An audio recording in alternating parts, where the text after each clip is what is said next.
সালাম আলাইকুম।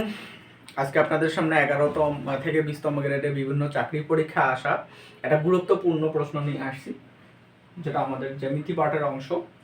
চাকার অঙ্ক, চাকা, ঠিক আছে, চাকা বা বৃত্ত, ঠিক আছে। চাকাকে আমরা বৃত্তের সাথে কম্পেয়ার করতে পারি, মানে পরিধির দিক থেকে, ক্ষেত্রফলের দিক থেকে, ঠিক আছে। এ চাকা এবং বৃত্তর অভ্যন্তরীণ যে ডিগ্রি আছে, কোণ আছে, কোণগুলো সেম, এর রেসপেক্টে চাকাকে আমরা অনেক সময় বৃত্ত বলে থাকি বা বৃত্ত বলা যায়। ওকে, তাহলে আমরা যে চাকার অঙ্কটা দেওয়া আছে, এরকম অঙ্ক যদি করতে চাই তাহলে ওই বৃত্তের বেসিকটাই আমাদেরকে লাগবে। বৃত্তের ক্ষেত্রে যে আমরা যদি একটা বৃত্ত কল্পনা করি বা একটা চাকা কল্পনা করি, তো বৃত্তের কেন্দ্র থাকে, বৃত্তের এই কেন্দ্রের এক প্রান্ত থেকে আরেক প্রান্তে পুরোটাকে আমরা কি বলি, ব্যাস।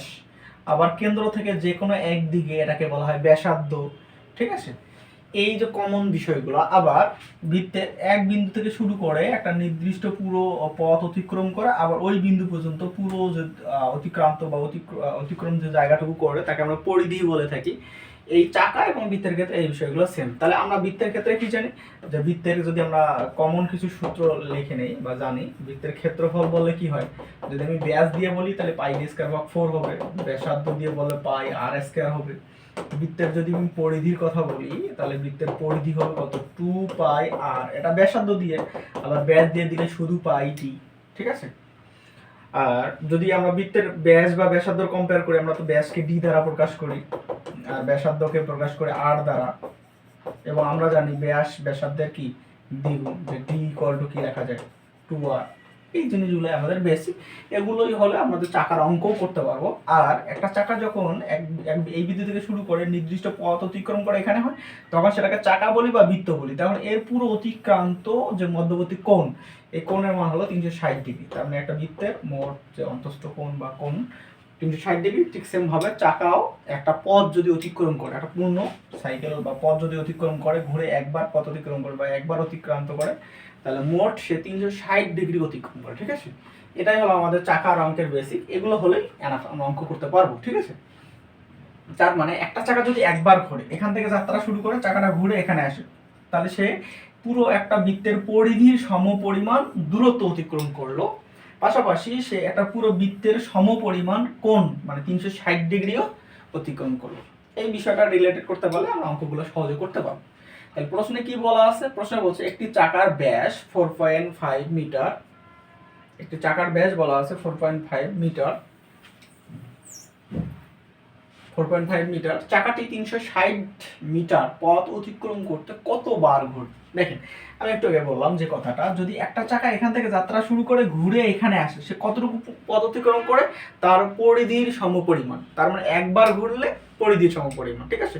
মনে করেন আমি একটা চাকার পরিধি জানি 5 মিটার, তাহলে কি বোঝা যায় এর দ্বারা, যে এই চাকাটা যদি একবার ঘুরে সে 5 মিটার যাবে। একবার ঘুরলে কতটুকু পথ অতিক্রম করে, 5 মিটার।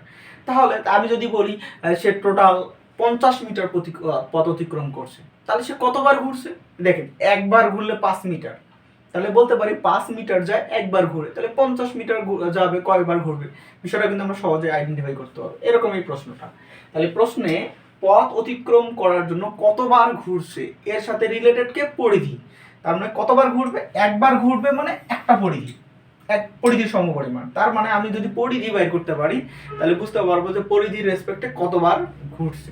তাহলে প্রশ্নে কিসের মান দেওয়া আছে, আসলে ব্যাস দেওয়া আছে। কি দেওয়া আছে, ব্যাস। তাহলে ব্যাস থেকে আমরা সহজে যে সূত্র আছে আমাদের পরিধি, আমরা পরিধি বের করতে পারবো, যে চাকার পরিধি, আসলে চাকার পরিধি কত। চাকার পরিধি কি ব্যাস দিয়ে যদি বের করি, পাই ডি সূত্র, পাই আমরা 22/7 হিসেবে নেই। যদি ক্যালকুলেটর ইউজ করতে দেয় তাহলে আপনি ক্যালকুলেটর ডিরেক্টলি 3.1416 অথবা ডিরেক্টলি পাই বসাই দিতে পারেন, এটাও নিতে পারেন। কিন্তু ক্যালকুলেটর ছাড়া আমাদের যে সকল চাকরি পরীক্ষা প্রশ্ন অ্যান্সার করতে হয়, সেখানে আমরা পাইয়ের মান 22/7ই ধরে নিব, তাহলে আমার ক্যালকুলেশন সুবিধা হবে। তাহলে আমরা যদি এখানে 22/7 ধরি, গুণন ডির মান কত দেওয়া আছে, 4.5। এই অবস্থা যদি ক্যালকুলেশন করতে খুব ঝামেলা মনে হয়, তখন আমরা কি করব, দশমিক তুলে দেওয়ার সিস্টেম করব। তাহলে আমি যদি দশমিক তুলে দেই এখানে, তাহলে এখানে পাবো 45, এর নিচে কি পাবো, দশমিক তুলে দিলে 1, এরপর এক ঘর একটা শূন্য, 10। এই অবস্থায় নিয়ে আমরা কাটাকাটি করে একটা অ্যান্সারে উপনীত হতে পারবো, ঠিক আছে। এটা যদি কাটাকাটি করি, 5 লং 45, এটা 5 দুগুণা 10, এটা যদি কাটাকাটি 11 দুগুণা কত, 22। আর কাটাকাটি যায় না, তাহলে পুরো আমার 9, 11, 99 আর নিচে 7, এরকমই থাক, সমস্যা নেই। এটা হলো পরিধি এত মিটার। ওকে, তাহলে চাকার পরিধি পাইছি, তার মানে চাকার পরিধি এত মিটার, মানে চাকাটা যদি একবার ঘুরে সে এত মিটার পথ অতিক্রম করবে। একবার ঘুরলে কত মিটার যাবে? 99/7 মিটার। তাহলে এই 99/7 মিটার যাবে, পথ অতিক্রম করবে, কয়বার ঘুরবে? একবার। তাহলে এভাবে সে যদি 360 মিটার পথ অতিক্রম করে তাহলে কয়বার ঘুরবে? আমরা ঐকিক নিয়মের মতো করে যদি করি সহজভাবে, যে 99/7 মিটার পথ অতিক্রম করে, পথ অতিক্রম করলে ঘুরে কয়বার? ঘুরে একবার। একবার। তাহলে অতএব, আচ্ছা বাংলা ইংলিশ মিশে গেছে, এটা একবার। তাহলে অতএব যদি আমি 1 মিটার পথ অতিক্রম করাইতাম তাহলে কতবার ঘুরতো? 7 উপরে চলে যেত, নিচে 99 চলে আসতো, ঠিক আছে। আর টোটাল কত মিটার বলছে প্রশ্ন? 360। তাহলে 360 মিটার পথ যদি অতিক্রম করে তাহলে ঘুরবে 7 গুণন 360 ডিভাইডেড বাই 90। ওকে, এবার আমরা ক্যালকুলেশন করব, মানে কাটাকাটি করতে পারি। আমরা কাটাকাটি কি করতে পারি? 9 দিয়ে কাটাকাটি করতে পারি। এটাকে যদি আমি দিই 9 11 99, এটা হলো 4 লং 36 40, ঠিক আছে। 9 99 4 লং 36। ওকে, আর কাটাকাটি করা যায় 7 40 11, চায় না, কাটাকাটি করা যায় না। তাহলে উপরে আমাদের আসতেছে 4 7 28 আর নিচে আসতেছে 11। অপশন যেহেতু নাই, রিটেন আমি এতবার দিতে পারি, বাট এটা অ্যাপ্রোপ্রিয়েট মানে বিষয়টা হয় না। বিষয়টা যেহেতু আমরা রিটেনের অঙ্ক করতেছি, এভাবে না দেওয়াই ভালো। দিলেও আমার মনে হয় খুব বেশি ঝামেলা হবে না।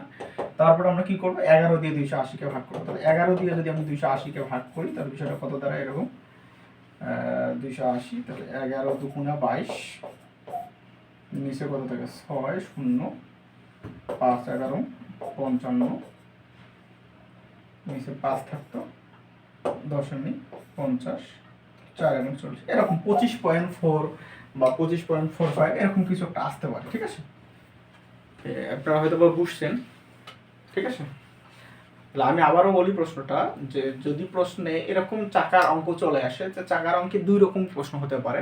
এক নাম্বার সে পরিধি রিলেটেড, আর এক নাম্বার হলো আরেকটা হলো ডিগ্রি রিলেটেড। অতিক্রান্ত ডিগ্রি বা অতিক্রান্ত কোণ অথবা অতিক্রান্ত দূরত্ব বা পরিধি রিলেটেড সেটা, ঠিক আছে। তাহলে এই প্রশ্নটা পরিধি রিলেটেড, যেহেতু কতবার অতিক্রম করবে, তাহলে একটা চাকা কতবার অতিক্রম করবে ডিপেন্ড করবে তার পরিধির উপরে। তার পরিধি যত, একবার ঘুরলে সে তত মিটার পথ অতিক্রম করবে, ঠিক আছে। তাহলে এর পরিধি দেওয়া, যেহেতু ব্যাস দেওয়া ছিল আমরা এই জন্য আগে পরিধি বাইর করছি। এর পরিধি যেটা, এই পরিধির সমপরিমাণ সে কি করবে? পথ অতিক্রম করবে একবার ঘুরলে। তাহলে সে একবার ঘুরলো 99/7 মিটার যাবে।